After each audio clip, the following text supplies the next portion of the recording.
Olá! Nosso seminário será sobre inibidores seletivos da recaptação de serotonina e a depressão. Nosso grupo é composto por Ana Júlia Assunção, Beatriz Araújo, Camila Martins e João Lucas Moraes. Fazendo uma pequena introdução sobre sinapses e neurotransmissores, a sinapse é a comunicação dos neurônios com outros neurônios, glândulas ou músculos. Quando essa comunicação acontece entre dois neurônios, ela recebe o nome de sinapse nervosa. Existem dois tipos de sinapse nervosa, a química e a elétrica.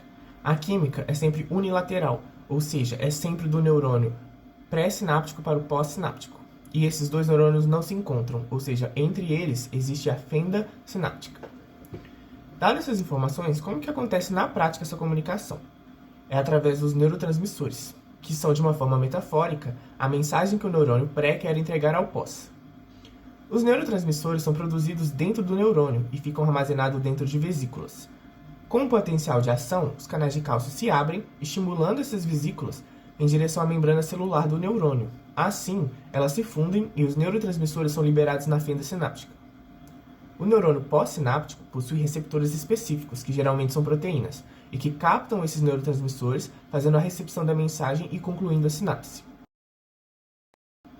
Vale dizer que os neurotransmissores têm diversas funções e podem fazer várias coisas. Dentre eles, existem, por exemplo, os neurotransmissores excitatórios, que estimulam a geração de um potencial de ação no neurônio pós-sináptico, e também existem os neurotransmissores inibitórios, que hiperpolarizam o neurônio pós-sináptico, inibindo a sua função. A serotonina, também conhecida como 5-hidroxipitamina ou 5-HT, é uma amina biogênica. Possui o grupo amina, que tem o nitrogênio, mas diferente dos aminoácidos, falta o grupo carboxila.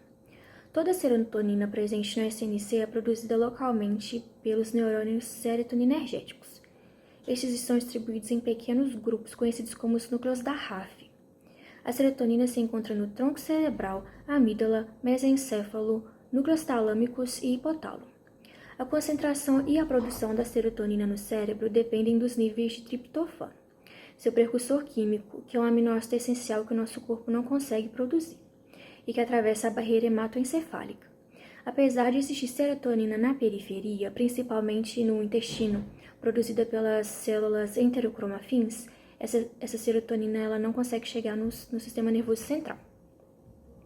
Os processos comportamentais e neuropsicológicos modulados pela serotonina incluem, por exemplo, humor, sistemas de recompensa, raiva, agressividade, apetite, memória, sexualidade e atenção. Cada comportamento é regulado por múltiplos receptores de serotonina. Cada um desses receptores é encontrado em várias áreas do cérebro. Além disso, um único neurônio é capaz de expressar múltiplos receptores de serotonina. Por exemplo, comportamentos relacionados à ansiedade são regulados majoritariamente pelos receptores 5-HT1A e 5-HT2C. Mas o 5-HT2C, esse receptor, ele não regula apenas comportamentos relacionados à ansiedade, mas também sistemas de recompensa, locomoção, apetite, energia e motivação.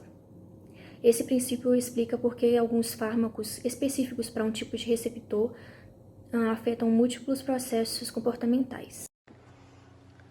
Bom, agora falando um pouquinho sobre a depressão, eu coloquei uma frase aí no slide, como vocês podem estar vendo, que a depressão não é frescura, é doença e tem cura, porque muitos hoje em dia acham que depressão é realmente uma frescura, e eu vou estar mostrando pra vocês que não, que a depressão é uma doença muito perigosa, que merece total atenção e que não deve ser banalizada.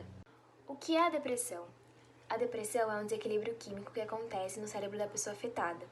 E essas alterações químicas fazem com que o emocional da pessoa seja afetado.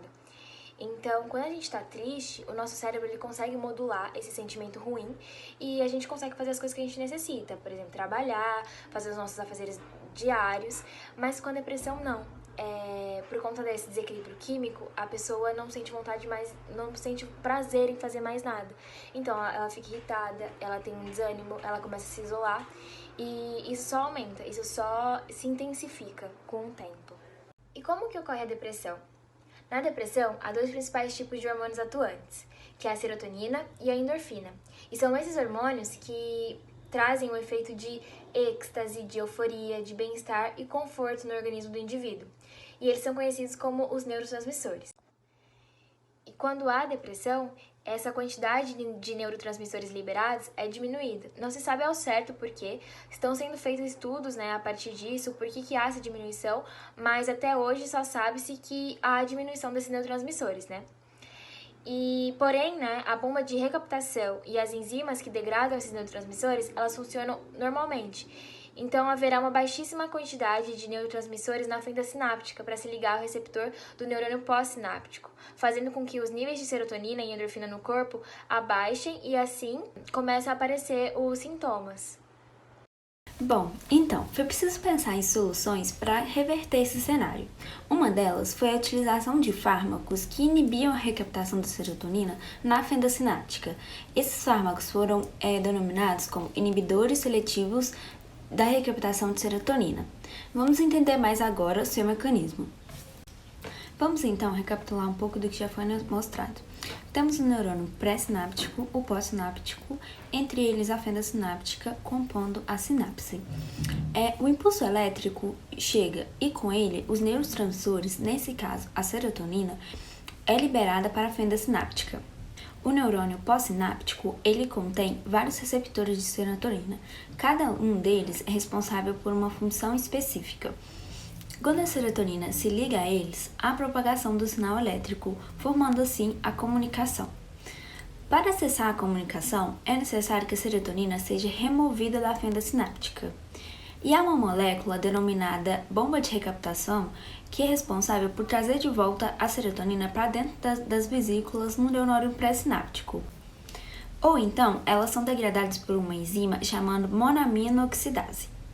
E então, o que esses medicamentos ISRS fazem? Eles se unem a essa bomba de recaptação de serotonina, impedindo a passagem dela. Dessa forma, a serotonina ela fica mais tempo na fenda sináptica, prolongando assim a sua ação no organismo, trazendo as alterações no humor e no comportamento, e todo aquele efeito que a gente já viu. Então, o que os ISRS fazem? Eles inibem a bomba de recaptação da serotonina, eles estimulam os receptores da serotonina no neurônio pós-sináptico para facilitar a sua entrada e também o seu uso prolongado pode provocar a dessensibilização dos receptores. Isso quer dizer que com o tempo esses receptores responderão menos ao fármaco, reduzindo o seu efeito. Além disso, como eu disse, no neurônio pós-sinápticos há vários receptores da serotonina e cada um tem uma função mais específica. Por exemplo, o 5-HT2, que pode provocar também ansiedade, insônia e disfunção sexual, e o 5-HT3, que quase sempre provoca náuseas e cefalia. Dessa forma, os ISRS, paradoxalmente, pode provocar ou aliviar a ansiedade. Como os principais fármacos, a gente tem a fluoxetina ou Prozac, que por muito tempo foi vendido e conhecido como a pílula da felicidade. Além dele, há também a sertralina, paroxetil ou Paxil, fluvoxamina, citalopram, escitalopram e vilazodona. E essa foi a nossa apresentação. Muito obrigada pela atenção de vocês.